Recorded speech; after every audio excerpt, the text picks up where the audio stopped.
welcome everyone for our tree planting today.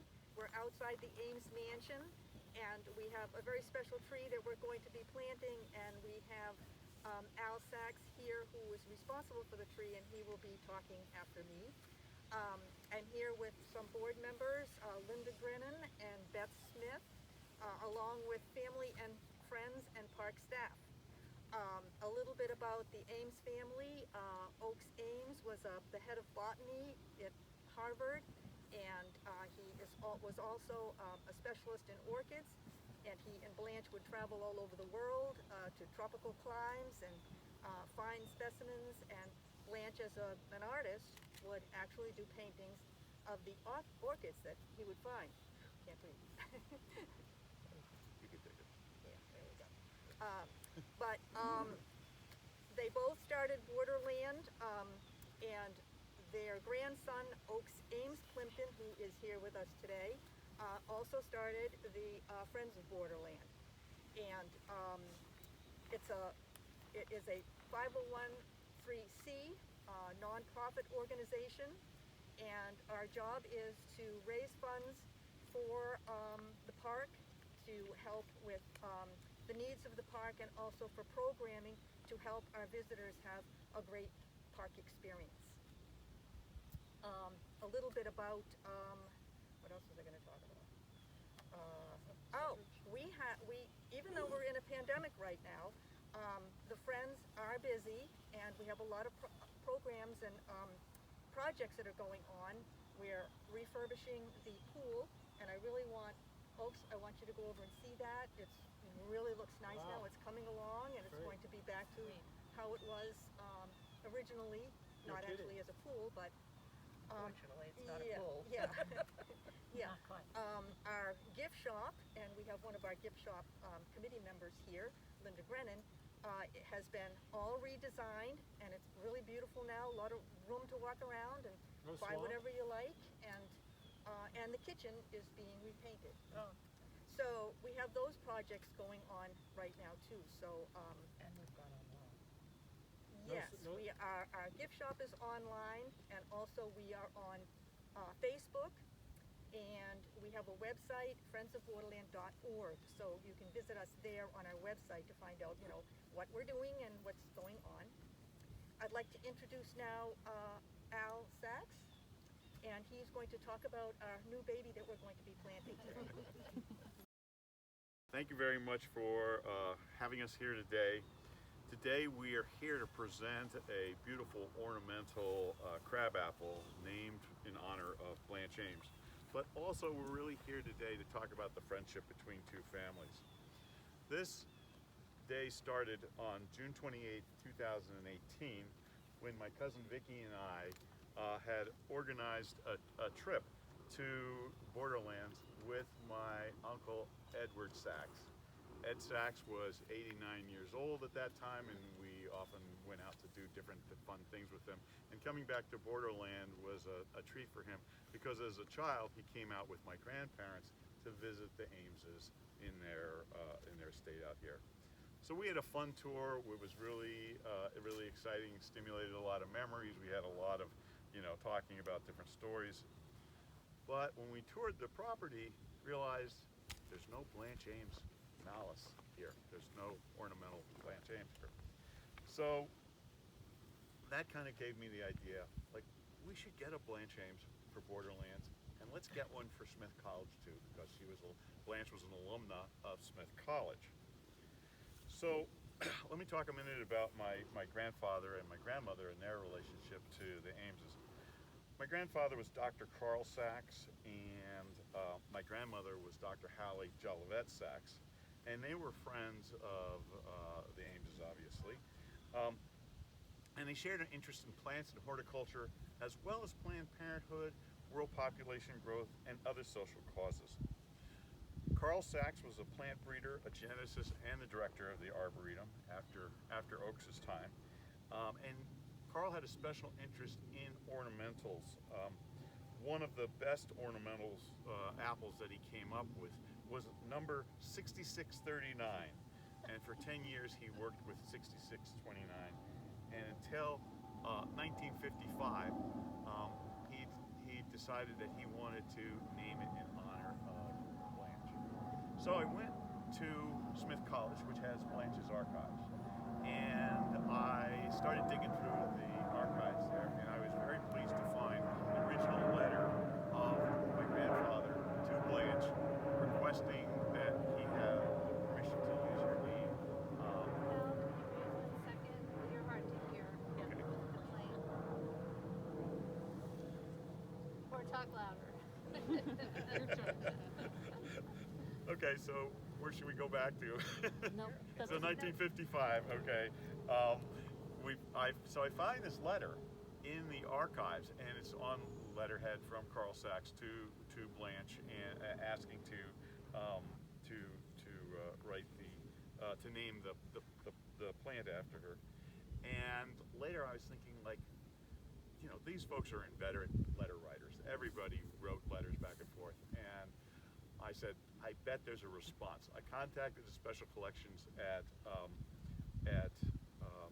Smith, and they did come up with, in fact, with what I think is a draft of a thank you letter, because it's not on letterhead, and I didn't think Blanche would usually send out something with us on letterhead. So I'm going to ask Vicki to read the letter. Sure. Oh, you got a copy. I actually have a copy here. Good. And I might take my mask off too, just because. So in response to Carl's letter on February 2nd, 1955, Blanche wrote, "Dear Carl, your offer to name one of your hybrid apples for me is refreshing indeed. I feel honored as a botanical illustrator and happy in your friendship. The care and solicitude you have given for 10 years in watching over number 6639 seem like a personal gift to me, and I am grateful and proud. Most sincerely." And that's where the letter ends, but we assume she signed it Blanche. And now I'm going to ask Dr. Miles Schwartz-Sachs, the director of the Connecticut College Arboretum, to talk a little bit about the Blanche Ames. So Carl Sachs, my great-grandfather, Al's grandfather, was a prolific plant breeder who really liked crossing all sorts of different plants that were available to him at the Arnold Arboretum, and has many notable ones from cherries to magnolias to forsythia, but crab apples was something that really was dear to his heart. And Carl, when he spent time in the Arnold walking through the collections and the landscape, a tree must have caught his eye. And the tree that we know that the Blanche Ames seedling comes from is a plant called Malus spectabilis reversii. Malus is the genus name for apples, and apples of course grow in native ranges all across the world, in China, in parts of Europe, and in North America. And this Malus spectabilis reversii is a species known to grow in central, eastern, and northern China, and it's been used in parts of China because of its remarkable ornamental qualities. It has a prolific white double bloom, so twice the number of petals or more that you normally find on other apple species. So something about this individual that was growing in the Arnold's collection, I'm not quite sure on the source of where this plant came from, if it was collected in the wild and transported over, but something captured his eye. And so he went out and collected seeds from those trees, from that Malus spectabilis, and grew them on, as was one of the ways that he would select plants. And he did this, the first seed that he got from this was from 1939. And over the next 16 years, he watched this plant grow and develop into the landscape. And if you start to read accounts or understand what made this tree special, the Blanche Ames, it was really the flowering that made it stand out. It was known to have a great profusion of white flowers that would start from a young age. And over time, we've come to know even more ornamental qualities about this plant. If you ever have a chance to go visit the Arnold's collection and see some of the older Blanche Ames, I don't believe the original is still there, but ones dating back from 1952 and 1953 are still in the collection. And they've grown and developed, and what's remarkable about them is not just that they have wonderful blooms, but it's the remarkable form. They have this form that's very unusual for most crab apples. It's a twisting kind of corkscrew type growth that comes in make a large outward vase type shape. And they really stand out in the collection as something remarkable. And so it's been wonderful to see kind of how this tree has developed and continues to be a wonderful ornamental plant. that's not always the way that they all go. Sometimes we think a plant when they're young is quite remarkable, and they get older and they have different types of issues. But Blanche has stood the test of time, and 70 years later is still a highlight of the Arnold's collection, or anybody's collection who is fortunate to have it in their yards or arboretum or parks. Thank you, Miles. So we go back to the search. We needed to figure out how to get this plant. So I contacted Weston Nursery, which was where many of the plants from the Arnold were grown out, and they didn't have it. I checked with nurseries throughout New England. I couldn't find it. So I'm like, what are we going to do? Well, we've got to graft it ourselves. We got to propagate this tree. So I turned to Miles and said, talk to your friends at the Arnold and see if they can get us some signwood. Signwoods are little sticks that you use to graft onto rootstock to make the tree. And I turned to my friends at Carr's Orchard and Cidery in Hadley and said to them, can you get me some rootstock? And they got me some rootstock. And I turned to my friend Matt Kaminsky, who is from Gnarly Pippins, and he is an apple orchard restorer and all-around plantsman and a great grafter. And he helped me actually do the grafting. And so we grafted up a bunch of Blanche Ames. One is here today. One has been given to Smith College. I have one for my massive collection. Just kidding. My backyard. And one was presented to Connecticut College. And Miles, you want to talk a little bit about the connection between Connecticut College and the Ames? Yeah. So it's been my honor to be the director of Connecticut College Arboretum for just over the last year. And when I first started there, I'm very interested in crab apples. I've worked with the Arnold Arboretum's collection, and it's one of my research areas. And I was preparing my introductory talk where I'd get to meet the community and speak there. And as I was walking around the room preparing to give a talk on apples from across the world, I was looking on the wall and I noticed a familiar name. I noticed that Oaks Ames had been one of the past presidents. And it felt kind of reassuring to see that and to feel this connection between my interest in horticulture and then the history of the Ameses and their interest in horticulture and this through line between Carl Sachs and Blanche to have this connection. So we're thrilled to be one of the collections now that has a Blanche Ames and connects to Oaks Ames, which is Oaks the third, I believe, in the family lineage, who was the president of Connecticut College from 1974 into 1988. Got his undergraduate from Harvard and his PhD from Johns Hopkins in experimental nuclear physics.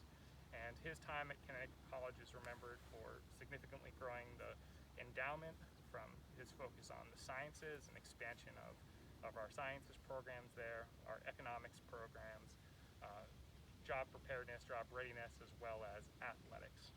So it's wonderful to now be part of this group at Smith College, the Arnold Arboretum, and Connecticut College, and Borderlands as well, that all get to celebrate this wonderful crabapple and this wonderful history. So I have the last few things I want to say are really about Blanche, because I think that she was a remarkable woman and often not as well known and appreciated as I think she should be. And one of the things I found that was particularly remarkable was in 1956 when Profiles in Courage came out. She read Profiles in Courage and she found a strong disagreement with one of the chapters that was written about her father and his role in the Reconstruction in the South. She contacted the Kennedy and the Kennedy family who had worked on this book and said, "You've got this wrong. You got to do something about it." They didn't do really anything, and so she said, "I'm going to write the book that's going to straighten this thing out." Okay, she's 74. She's 70. She's 80. No, when it finally got published. Yeah. She was 84 when it finally got published. So those of you who are thinking of slacking off in retirement, this is the book that she put together. Okay. Oak helped her. And He helped her. you helped her. I spent a summer out here. 1962, I think. My grandmother and I sat down for a TV dinner and watched Ted Williams hit his last home run. Can you imagine? Aw. The splendid But, splinter. Imagine having a TV dinner here. No. But Yes, I tried to persuade her to make it a smaller book, but because she also included his total military career, which is Fantastic. fantastic too, because he was the original trainer and commander of the 20th Maine, which is famous in the Battle of Gettysburg, and which the French professor, what was his name, became the colonel, the head of it. Who went on to start, Blanche Ames had gone up higher. right, had moved up the ranks. Right, and Joshua Lawrence Chamberlain. That's right, Joshua Chamberlain. Lawrence Chamberlain. Right, That's who right. went on to start that's Bates right. He was the or I he think was the Bates. in Maine. hero Yeah. at Gettysburg. Yeah. And this, I just found out about Thanksgiving, which is that Abraham Lincoln declared Thanksgiving essentially as a Thanksgiving for the victory at the Battle of Gettysburg, Huh. which is why it is November 29th instead of October, which was the very original fall celebration at Plymouth Rock between the Wampanoag and the colonists, which was not at the end of November. Yeah. And I suddenly thought we should change it, see, with the COVID-19, so you could have Thanksgiving outdoors. But I didn't get too far with that idea. I like that idea. And there's a room with artifacts, right? What? There's a room in the house with artifacts. It's, The whole house Out- has artifacts. But no, I but I mean mean from- a Delbert. Oh, and- yes, Delberts. yes, yeah, Oh, the there trophy is, room. yeah. We call it the trophy room. Yeah. The trophy room. She Yeah. painted With a all the portrait of military. Delbert, which is wonderful in his Union uniform. It hangs in the Hall of Governors in Mississippi because he was both military governor and elected governor. And I sort of thought she should have painted a portrait of him in his civilian Uh-huh. clothes, but which she did too. And my two brothers can actually remember Delbert Ames, Wow. the general, because he died in the same year I was born, which was 1933, and they were 5 and 6 years older than me. And I could sort of remember my great grandmother, Wow. Benjamin Butler's daughter. Yeah. Wow. We have a lot Wow. of Unbelievable. Civil War history in our family. Well, one of the things that was remarkable about this book for me is that in modern historical interpretation of the Reconstruction, her interpretation of what happened is much closer to what today's interpretation is of what happened than what Kennedy wrote in his book. Or Oh, that's right. And there were several books written that very much, take what she thought. Of course, I wrote. I tried to have it footnoted the book profiles, and I even got a reply from Arthur Schlesinger. Can you imagine? Who more or less wrote the book. right, exactly. And I don't know. He said, of course, Kennedy was supposed to have told my brother George that there would be no second edition. And there were 14 or something different editions that came out afterwards. So that's one remarkable thing I wanted to mention. The other was I wanted to tell the friends how excited I am that you're reconstructing a swimming pool. Yay! When I came out to visit Blanche Ames with my grandparents in the 50s, I remember swimming in a swimming pool. Wow. The swimming pool was surrounded with granite. It was a granite swimming pool, and there were millstones all around the outside of the swimming pool. And it was a freshwater pool, which for a young boy was exciting because there were frogs in the pool, and there was also a tremendous dragon that I saw in the upstairs of the library that had its wings spread, and that was it was a Asian origin. I don't know whether it was Chinese or Japanese. Chinese. It got left out there too long. Yeah. And it's what got stolen? Actually, I think it had jewels in its eyes or something, but It had pearls for teeth. Ah. Something like Yeah. that. But this was very impressive to a 5-year-old boy in the Yeah, I 50s. bet. Well, what happened to the swamp garden? Well, it's incorporated now in the pool. Oh, cool. But the thing I wanted to mention about the pool is that it really also reflected about what an innovator and a engineer Blanche was, because she had engineered the water flow through the pool, and at some point it became too difficult to try to reconstruct what she did. Her creativity was unfathomable to Yeah. people who figure out how to maintain it. And so I think as an innovator and an engineer, she's not often recognized. And finally, I wanted to talk a little bit about the friendship, another example of the friendship between Carl and Hallie and Blanche. My grandparents left Harvard in 1959 and started a rather peripatetic educational tour of many colleges, doing teaching at a variety of different places. And she gave them a gift of $2,000 in 1959 to buy a microscope so that they could continue to do their research.